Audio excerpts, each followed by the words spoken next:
السلام علیکم۔ وعلیکم السلام قبلہ، کیسے مزاج ہیں؟ اللہ تعالیٰ کا احسان ہے۔ کہاں سے کال کیا آپ نے بھائی صاحب؟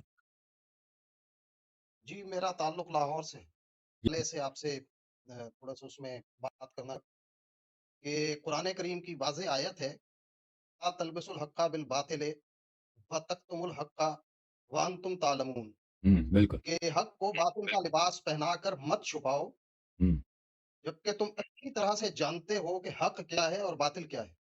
ہاں بالکل بالکل صحیح تو فرمایا، ماشاء اللہ۔ یہ چیز کے مطلب کسی کہ جو کہنا چاہیے کہ اصحاب رسول کے حوالے سے جو بات آپ فرما رہے تھے جی کہ اس میں ضرور جو ہے وہ ہمارے سب برادران کو، مسلمان بھائیوں کو جو ہے وہ اپنی تحقیق کرنی چاہیے، اور اس کے تحقیق کے لحاظ سے کوئی پابندی جو ہے وہ نہیں ہونی چاہیے، کیونکہ حق اور باطل جو ہے وہ اسی طرح سے سامنے آتا ہے کہ تحقیق کی جی جائے، جی اس بالکل کے علاوہ تو کوئی اس کا وہ طریقہ نہیں۔ دوسرا صحیح۔ جملہ میں آپ سے گزارش کرنا چاہوں گا اولاد رسول کے حوالے سے۔ جی آپ بات کر رہے تھے، آپ نے آیا کہ رسول پاک صلی اللہ علیہ وآلہ وسلم کی آخری اولاد بی بی جناب زہرا سلام اللہ علیہا السلام علیکم۔ ہیں، اور 5 بعثت میں جو ہے آپ ہم، کی ولادت جو ہے وہ ہوئی ہے۔ ہم، تو قبلہ یہ میں آپ سے دریافت کرنا چاہوں گا کہ جو میرے علم میں آیا ہے وہ یہ ہے کہ 25 سال کی عمر میں جناب رسول خدا صلی اللہ علیہ وآلہ وسلم کی شادی ہوئی ہے، ہم، اور اس کے بعد 5 سال تک کوئی اولاد جو ہے آپ کی نہیں ہوئی ہے، جو روایات ہیں اہل سنت حضرات میں بھی، اہل تشیع حضرات میں بھی۔ تو اس لحاظ سے جو عمر ہو جاتی ہے وہ 30 سال ہو جاتی ہے، تو 30 سال تک تو کوئی اولاد نہیں ہے۔ پھر 2 سال بعد اس کے پھر 2 سال کے وقفے سے جناب طیب و طاہر و قاسم جو ہیں وہ دنیا میں تشریف لاتے ہیں۔ کیا یہ ایسا ہی ہے؟ دیکھیں یہ کہ نبی کریم صلی اللہ علیہ وآلہ وسلم کی عمر مبارک کتنے سال کی تھی کہ جب ان کی شادی ہوئی ہے؟ یا 25 سال کوئی طے نہیں ہے، اس سے کم بھی مذکور ہے۔ صحیح 20 سے اوپر ان کی عمر تھی، اب 20 تھی یا 20 اور کچھ، ٹھیک ہے نا؟ اور یہ بات کہ 5 سال جی تک ان کے ہاں کوئی اولاد نہیں ہوئی ہے، مجھے یاد نہیں پڑتا کہ میں نے کسی شیعہ کتاب میں دیکھا ہو، لیکن مجھے سب باتیں اگر دیکھا بھی ہو نا تو میں بھول جاتا ہوں، تو مثلا انسان کوئی کتاب 100 سال پہلے پڑھ لیتا ہے، تو مجھے لگتا ہے یہ مخالفین کی روایت جی ہے، یہ کوئی شیعہ روایت نہیں ہے۔ اب مان بھی لیں نا، صحیح مان بھی لیں جی جی کہ اس طرح ہے، تو 15-20 سال میں ایک شخص کے ہاں 6-7 بچے پیدا ہونا، یہ کوئی عجیب بات نہیں ہے، ٹھیک ہے نا؟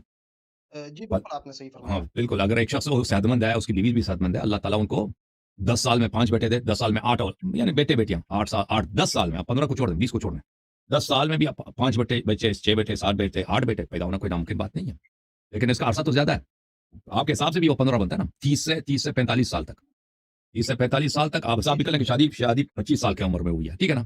5 سال تک وہ مان بھی لیں کہ جی 5 صحیح سال تک اولاد نہیں ہوئی ہے، تو 15 سال بچتے ہیں نا، 30 سے 45 تک، 15 سال میں 7 یا 8 اولاد کا پیدا ہونا، یہ بہت جگہ ہوتا ہے، یہ کوئی بڑی بات نہیں ہے۔ تو پھر یہ جو ابو لہب کے بیٹوں سے یا نہیں، وہ کوئی ان شیعہ روایت حضرات نہیں کی ہے، جو وہ مخالفین کی روایت ہے، وہ کوئی شیعہ روایت نہیں ہے۔ جو شادیاں جو ہو رہی ہیں بیٹیوں کی، وہ تو یہ کہا جا رہا ہے کہ بعثت سے قبل ہوئی ہیں۔ اب بعثت سے قبل اگر شادیاں ہوئی ہیں تو پہلے تو بیٹے جو ہیں وہ تشریف لائے ہیں دنیا میں، اس کے بعد پھر بیٹیاں پیدا ہو رہی ہیں، تو ان کی شادیاں بھی ہو گئیں بعثت سے قبل، اور وہ بعض روایات یہ ہیں کہ فوت بھی ہو گئیں اس سے پہلے ہی۔ وہ مخالفین کی روایات میں ہے کہ ان کی شادیاں ہو گئی ہیں، ان کے احوال ہمیں بیٹیوں کے احوال ہمیں زیادہ نہیں معلوم، اوکے؟ ان کی بیٹیاں جو ہیں بعثت سے جی پہلے صحیح گھر پہ تھیں، کسی شادی ہوئی یا نہیں ہوئی ہے۔ بعثت سے پہلے بھی رسول پاک صلی اللہ علیہ وسلم اللہ کے نبی تھے، اس طرح نہیں تھے کہ وہ نبی بنے، بعثت کا مطلب یہ نبی بنے۔ جی بالکل، وہ تو آپ تو اللہ تعالیٰ شروع اچھا سے وہ دو طرح کے روح ہوتے ہیں، ایک روح ہے، ایک روح ہے، ایک مخلوق ہے، جو حدیث میں آپ کا خدمت میں عرض کروں، ایک روح ہے، اس کا نام روح ہے، ایک مخلوق ہے، وہ فرشتہ نہیں ہے، لیکن فرشتوں سے اس کا مقام صحیح بلند ہے، فرشتوں سے وہ ہمیشہ سے بچپن سے رسول پاک صلی اللہ علیہ وسلم کے پاس ہوتا تھا، اور اللہ کے حکم سے وہ پیغمبر صلی اللہ علیہ وسلم کو بتاتا تھا کہ کیا کرنا چاہیے کیا نہیں کرنا چاہیے، یعنی ایک میسنجر تھا اللہ کی جانب سے۔ تو پیغمبر یہ نہج البلاغہ میں ہے اور کئی کتابوں میں ہے، کتاب اصول کافی میں ایک باب ہی ہے روح، وہ روح جو پیغمبر کے ساتھ ہے اور ائمہ علیہ السلام کے ساتھ ہوتے ہیں۔ اچھا، اور ایک روح ہے، تو قبلہ ایک روح ہے جو وہ خود نبی کریم صلی اللہ علیہ وسلم کے وجود کے روایت سے ظاہر ہوتا ہے کہ وہ ان کے وجود کا جز ہے، وہ ان کے ساتھ اٹیچ ہوتا ہے، اور وہ ایک ایسا نور ہے اللہ کی جانب سے ہے کہ اس کی وجہ سے وہ گناہ نہیں کرتے، عصمت اسی وجہ سے ہوتی ہے، اور ان کو ہر بات کا پتہ چل جاتا ہے. تو یہ پیغمبر صلی اللہ علیہ وسلم شروع ہی سے ان کو وہ چیز نہیں تھا کہ وہ 40 سال تک، وہ جو مخالفین کہتے ہیں 40 سال تک نستجیر باللہ، پتہ ہی نہیں تھا کہ دین کیا ہے، ایمان کیا ہے. ٹھیک ہے نا، لا ترجم الکتاب ومل ایمان، وہ قرآن کی آیت کی صحیح تفسیر نہیں کرتے. تو یہ جو ہے وہ 40 سال کی بات نہیں، یہ بہت پہلے کی بات ہے. رسول پاک صلی اللہ علیہ وسلم اللہ کی جانب سے معصوم تھے، بعثت سے پہلے بھی، اور اللہ کی ہدایت پر تھے بعثت سے پہلے بھی. جی بسم اللہ.